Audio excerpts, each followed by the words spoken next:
Yeah, let's go. Let's get the show rolling. Peace and love, beautiful people. Just want to thank you for checking in today.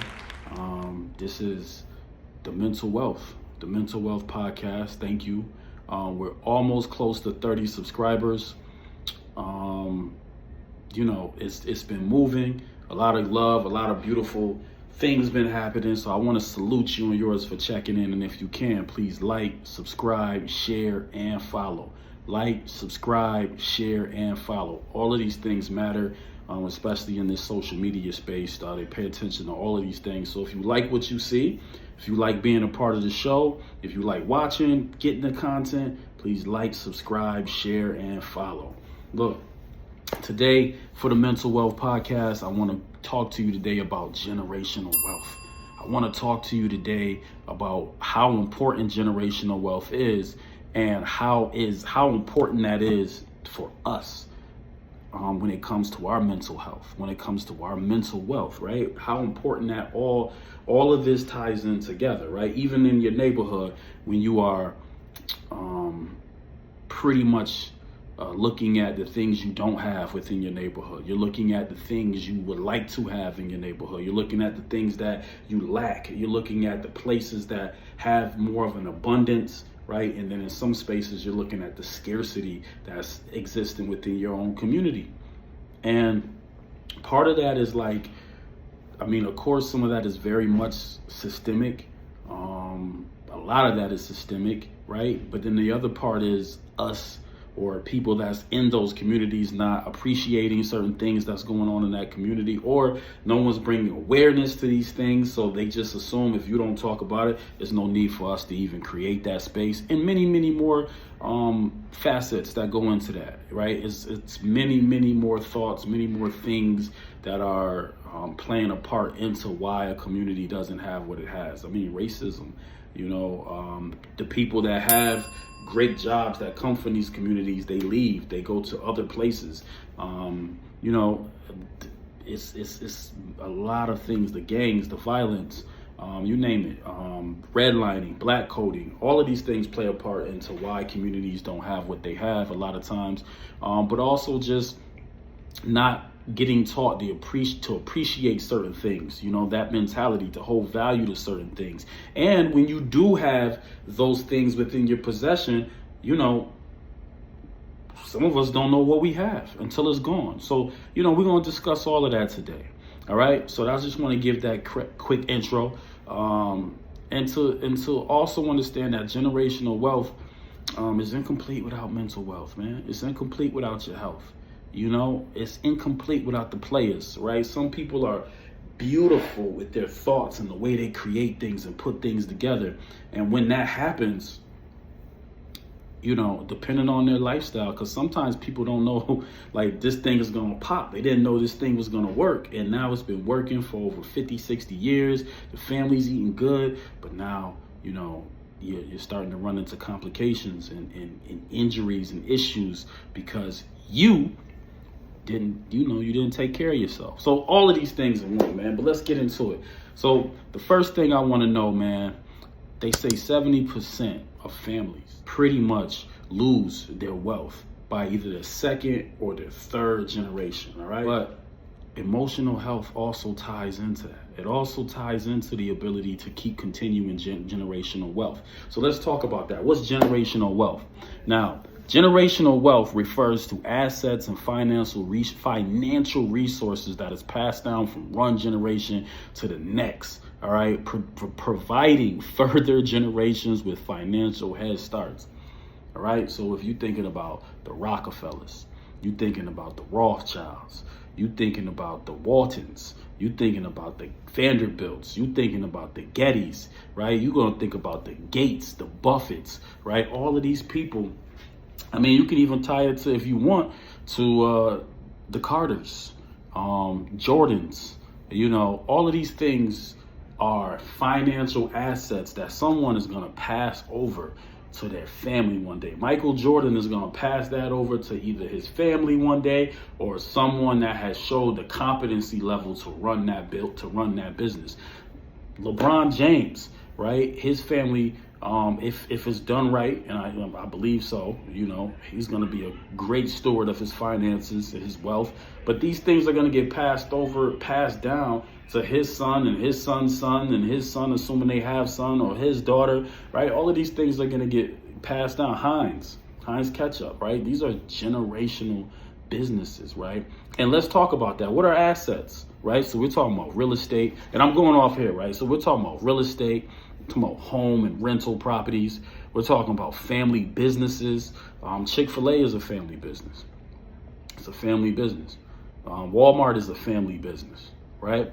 So those cars that you like, when you're looking at the Rolls Royces, the Bentleys, when you're looking at, all of those expensive clothing, these are last names. These are last names a lot of times that is passed down from people that are focused on their business, focused on passing down that generational wealth. And it's a lot that goes into that, right? But we're talking about investments. We're talking about stocks. We're talking about mutual funds. We're talking about appreciating assets, right? Like stocks and bonds, right? Things where money can accrue. Even life insurance policies, right? We're talking about these things, right? That people utilize to continue the generational wealth. Art can be generational wealth, right? Art can be passed down. Art can accrue over time. And the longer you hold on to it, the more it appreciates. And when people sell it, they can sell it for millions and millions of dollars. Basquiat is somebody that, if you want to just bring it to right now into our times, Basquiat, Banksy, artists like that who sell their money who sell their art for a lot of paper. They handle their business. Yeah, something you want to tap into and think about. So, right, but for me, the thing that I also want to discuss about that, it's not just assets.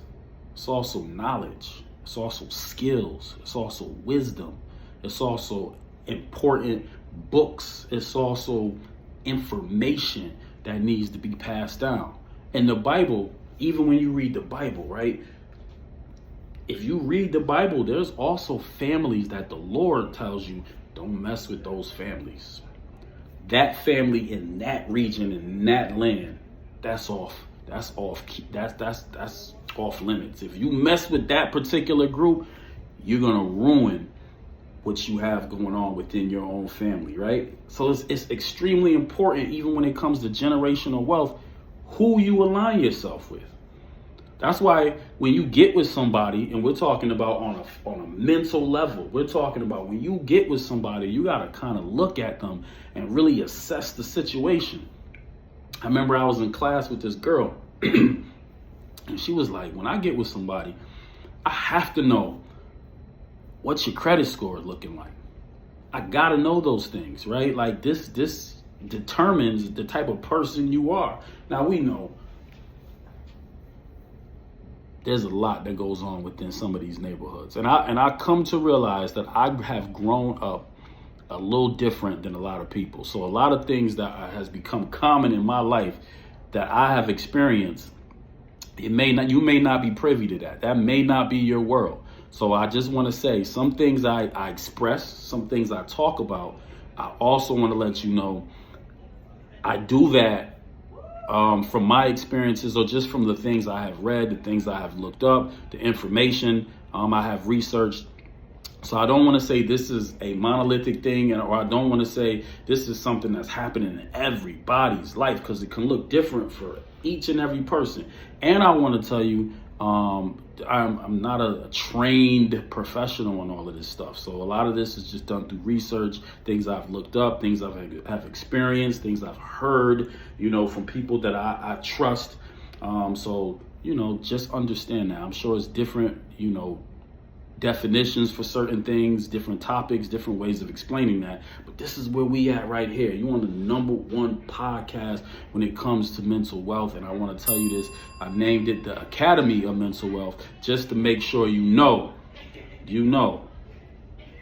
We're trying to just set the tone, all right? The Academy. There's going to be a lot of dope interviews here, so keep tuning in. But anyway, so when I tell you that, people look into how you grew up, right? Certain businesses don't even want you to be a part of the business unless they can see your credit score, because they want to know who they're aligning themselves with. Like, is some of it racist? Yeah.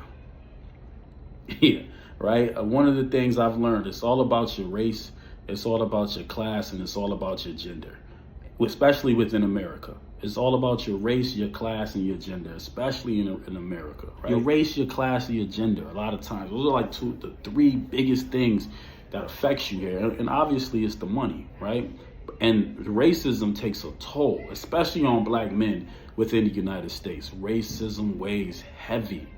Affects you, affects your heart, affects your thoughts, stress, anxiety, especially when you're dealing with high blood pressure, especially when you're dealing with inflammation, right? 3 leading causes, I said this before: heart disease, cancer, strokes.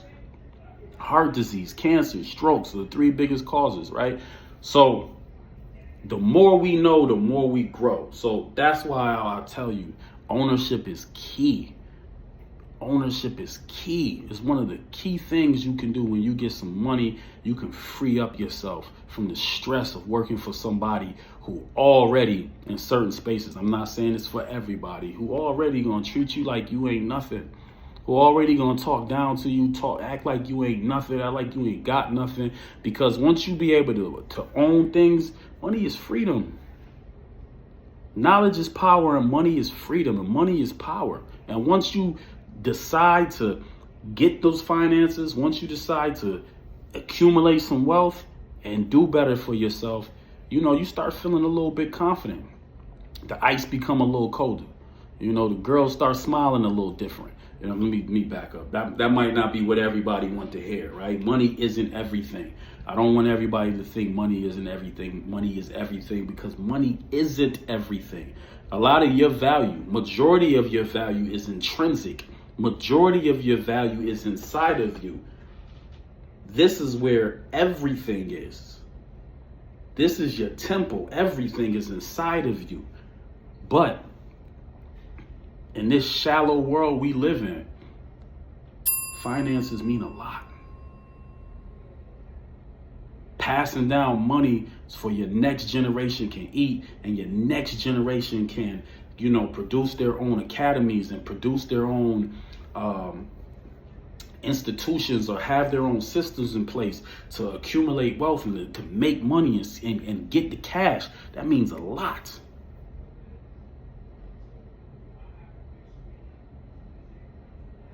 But your emotional regulation, your emotional health is what's going to determine your physical health, is what's going to determine if this money lasts, right? So you have to assess who you are being involved with when it comes to your finances. And you need to look to that. You need to assess the knowledge and skills and the information that you put into your brain 24/7 when it comes to your finances, just your circle, just your overall well-being. Hey man, you still on robbing time? I can't kick it with you.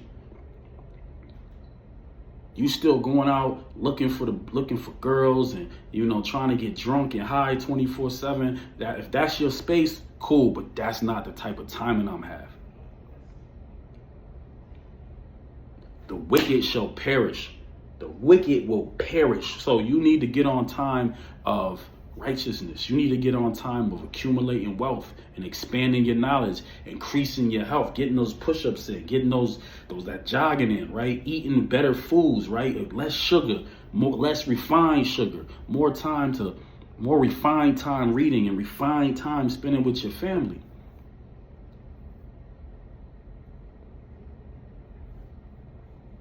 So we're talking about how financial security and building financial security and emotional resilience, how all of that goes hand in hand. It goes hand in hand with your success. Mental wealth. We're talking about therapy. We're talking about normalizing mental wealth, right? We're talking about normalizing mental wealth. We're talking about emotional literacy. We're talking about stress management. We're talking about identities, who you are, finding your circle, finding your people. We're talking about the values, the morals that you have. And we're talking about how to have a well-balanced lifestyle. Right? Part of mental wealth for you to become successful is you not allowing other people's energy to affect you. You think the people that generated their income, you think the people that decided to earn more money, to set up systems, and I don't want you to just focus on a black thing. I want you to focus on a lack thing. You have to have confidence. You have to be resilient. You have to say, I'm going to push forward no matter what my circumstances are.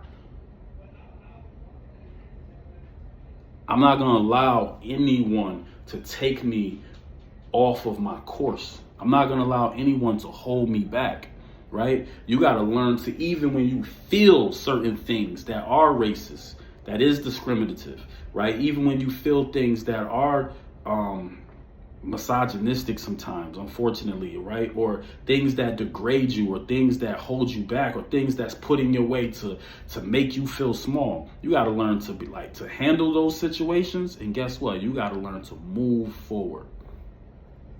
Nah, I don't like that. No, I don't want that. Right? When you're facing the genderism, when you're facing the ableism, when you're facing the, stigmas and people using negative schemas against you, when you're facing all of these hardships, you got to be able to still be like, I'm going to address that. I'm going to get it over here, or we're going to holler at you about that because I don't like what you said to me. We're going to address these things. We're going to get, whatever you need to get yourself into a beautiful space to move forward. And then we got to move forward. We got to be resilient. But in that space, you got to find those you trust. You got to find the circles that you need to be in where you can process and talk about those things emotionally. At the table, we got to be able to talk about our emotions, the things we deal with, and we got to be able to talk about our finances. We got to be able to talk like a family. We got to have these conversations.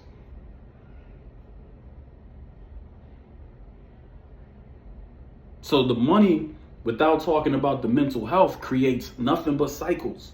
We repeating these cycles over and over and over and over and over again. So we got to be able to break this down and have this conversation. No disrespect, but we can't talk about rap every day. I can't come around you and talk about my top 5. I need to talk about the top 5 myths of generational wealth. I got to be able to have conversations about, the top 5 stocks, the top emotions that I need to deal with in terms of, for me to be a better person. I need to be able to journal. I need to be able to go meditate. I need to be able to pray. I need to be able to have a healthy conversation that may lead to confrontation, but it also leads to more understanding and wisdom. I need to be in these spaces. I need to be in these spaces. I want to be in these spaces, right? And how are we going to break these cycles? We got to get rid of our poverty mindset. We got to. We got to get rid of the poverty mindset. Scarcity versus abundance. When you have the poverty mindset, you thinking there's nothing else gonna come along. There's nothing that's gonna work out and improve. Everything is limited, and I gotta get it now, and I gotta hoard it now, and I gotta push people back. And that's not how you're gonna be successful. A family is a family for a reason. You have people around you, surrounded around you for a reason. You have to get more into that abundant mindset, not just in finances, but just abundantly thinking, I'm going to meet more people. My girlfriend is going to come along. My boyfriend, if that's what you know, is going to come along. The bag is coming.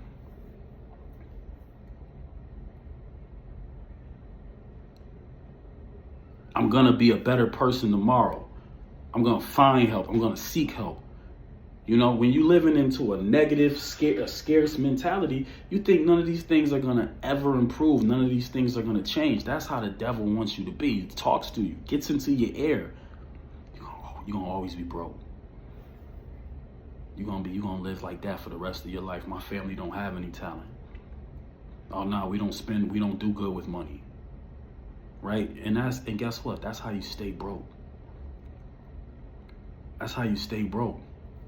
I want you to understand that debt is how you stay broke. And I'm not telling you this because I'm some financial guru. There's people out there that does an amazing job talking about finances. There's podcasts out there that do an amazing job with talking about finances. I'm the mental wealth guy, right? But ain't nobody better than me, because we're going to learn together. We're going to grow together. And I'm going to tell you, I don't know everything. I don't have all the answers. I don't. But I do know, as long as we are willing to have that conversation, as long as we're willing to step up and talk to each other, as long as we're ready to hold a circle and we're able to create a space for conversation, that's what's going to rule the nation. That's what's going to have us, evolving and pushing forward. You got to go listen to those podcasts, the gurus, the guys that really know what's happening. You got to be that person that wants to seek knowledge. You can't only just, no, you got to seek the knowledge. Seek and ye shall find. You got to seek it. It's not going to just fall on your doorstep. Nobody ever told me. Nobody ever told me that we didn't grow up like that. I know you didn't grow up like that. But now you know. So guess what? You got to spend some time with going to figure it out. If you read 18 minutes a day, you already are doing way more reading than probably 70% of the world, because the average American only reads one book a year. One. Right? So these are things that you can easily be ahead of the competition if you just weren't lazy. You got to put in the work. And guess what? It's not going to be easy, because anything worth having is worth working for. Your wife, you love your wife. Couldn't wait. You went and got married. Y'all been married for 5-6 years now. It's not easy. It's not easy. You wanted to start your business. You started your business. But now you stressed because why? You're not budgeting. Or maybe you live paycheck to paycheck. Right? All of these things play a factor into your mental wealth. You're running red lights. You're getting drunk and high. Now you're getting tickets, right? Your finances is going to feel it, man. And in that process, if you keep telling yourself that you don't have what it takes, that's going to create the scarcity mindset. And then in that space is going to be a lack of access. Not only a lack of access to the resources that surround you, but the lack of access within yourself. You have already been fearfully and wonderfully made. Anything that is righteous, anything that is love, anything that is pure, focus on that. It's already there for you, but you got to tap in. And mental wealth, financial, thinking about your finances and mental health without financially planning is going to leave your family vulnerable. It's going to leave families vulnerable. Families are going to just, scrape trying to figure out what's next. They say the average family, the average person doesn't have $500 to $1,000 within their savings account. So you can't even come outside feeling confident. There ain't even enough money to bury you. Those are the things that you got to realize. So you can't even come outside confident. And that's where the scarcity lies into. But money isn't everything, like I said, but having a solid foundation, your family move a little different. When you got that solid foundation, your family feel a little different. When you got that solid foundation, you feel a little different. You feel a little more confident, feel a little more up.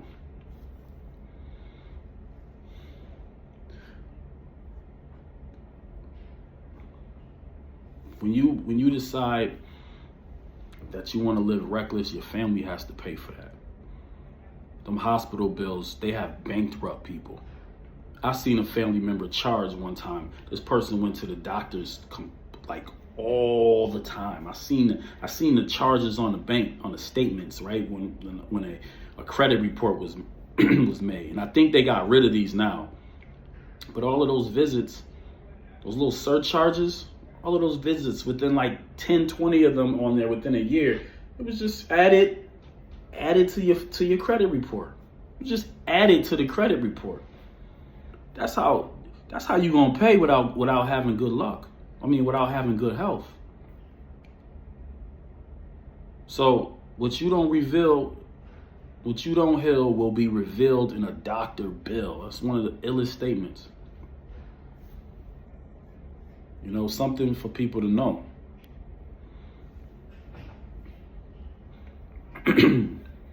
So that's definitely something, you know, I want to keep people abreast with and keep people focused on and let people know about. Everything must be addressed in order for us to create a sustainable legacy.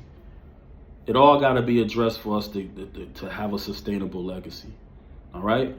Financials. And I'm just sparking the brain. I'm just sparking the knowledge in the beginning for us to have this space.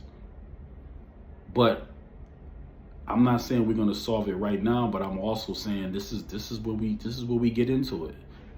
This is where we spark the brain to start saying like, yo, something got to change. My habits aren't conducive with longevity to help my family to live a long life. My kids are going to need that 529. My kids are going to need that CD. My kids is going to need their father to have that life insurance.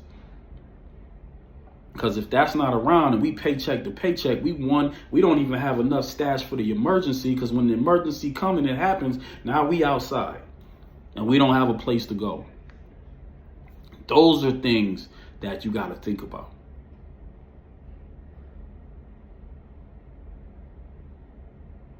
And all of these things need to be normalized within a household. We need to consistently keep having the financial literacy talk and the emotional literacy talk, the normalizing therapy. And if it's not just therapy, like, I don't want everybody to think that I'm just focused on, you need to go to therapy, you need to get therapy. No, you need to find your circle, find your squad. You need to do the research, do the things that is needed to make sure that you are coping, to make sure that you are balancing, to make sure that you are doing stress reduction, things that's going to make sure that your head is up.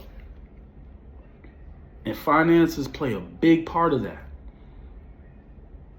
Remember to journal. Remember to have those emotional check-ins with your family and your friends.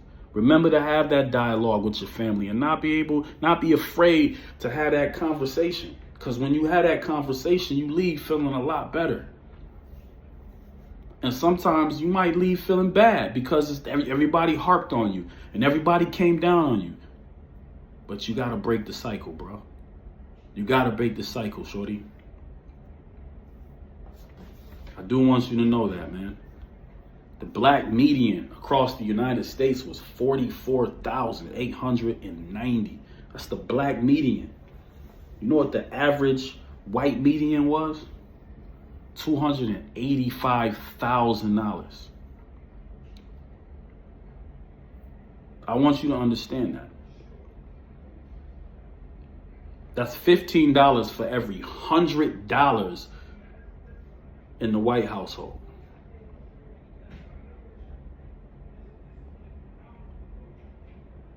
In 1865, when black people were classified as legally free, we own 0.5% of assets within the United States. Read Powernomics. Dr. Claude Henderson said, to this date, in 2000, I think it was like 21, 22, maybe before that, but up to now, we own 0.5% of assets within the United States. So while we black excellence and we showboating and it looks like we getting to it, we losing it. The wealth gap is still getting wider.